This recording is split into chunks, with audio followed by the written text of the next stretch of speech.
Journey করতে কার না ভালো লাগে, তাই না? সবারই ভালো লাগে। কিন্তু সেই জার্নি যদি হয় 23 থেকে 24 ঘন্টা, তাহলে জার্নিটা কেমন হয়? হ্যালো এভরিওয়ান, আসসালামু আলাইকুম। কক্সবাজার ট্যুরে এটাই হচ্ছে জার্নির একটা ভিডিও। তো ভাবছিলাম ভিডিওটা আসলে আপলোড করব না, কিন্তু তাও করছি। শুধু জার্নিতে যে কী পরিমাণে কষ্ট হয়েছে, আমি প্রচুর জার্নি করি, কিন্তু তারপরে জানি না কেন আমার এই জার্নিটা এত কষ্ট হয়েছে। আমার আরশবাবু যে এত ধৈর্য ধরে এত বড় একটা জার্নি ফুলফিল করছে, এটাই অনেক।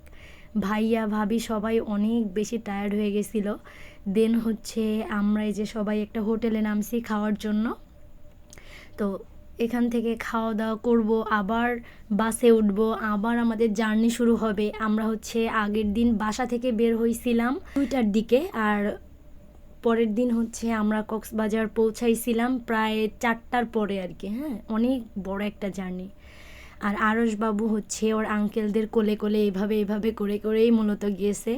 তো আমার আসলে শুধু আমার না, আমাদের বাসের সবারই অনেক কষ্ট হয়েছে এত বড় জার্নি। আর যেহেতু এখানে নাকি 3 দিন ছুটি ছিল, যার জন্য প্রচুর জ্যামের জন্যই মূলত এত লেট হয়েছে আমাদের পৌঁছায়। মানে অনেকটাই হচ্ছে লস হয়ে গেছে, বিষয়টা এরকম।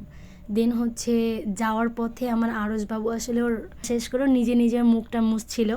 আর এখানে ট্রেনের পথও আছে, যেহেতু আমরা অনেকে একসাথে গেছিলাম, সো ট্রেনে না যেয়ে আমরা একটা বাসই বুক করে নিয়েছিলাম। আর এইদিকে হচ্ছে এই যে যারা হচ্ছে ট্রেনে করে এখানে আসবে, এটা হচ্ছে ট্রেন রোড। মানে এ পর্যন্ত আমরা হচ্ছে হোটেলের দেখা পাইছি।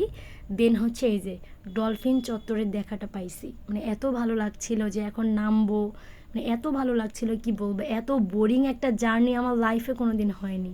আর আমার বেবিটা তো একদমই মানে কোনো রকমভাবেই হাঁফাই যায়নি। তো এইভাবে হচ্ছে আমরা আমাদের জার্নিটা ফুলফিল করলাম। প্লাস হচ্ছে এই যে আমরা আমাদের রুমে ঢুকে আমরা ফ্রেশ হয়ে দেন হচ্ছে আমরা বের হয়ে গেছি। আমরা বিকালে সন্ধ্যার আগ পর্যন্ত যতটুক সময় পাইছি 1-1.5 ঘন্টা, ততটুক সময় আমরা হচ্ছে বিচে কাটাইছি। তো নেক্সট ভিডিওটা দেখার জন্য আমাদের সাথে থাকবেন। আল্লাহ হাফিজ।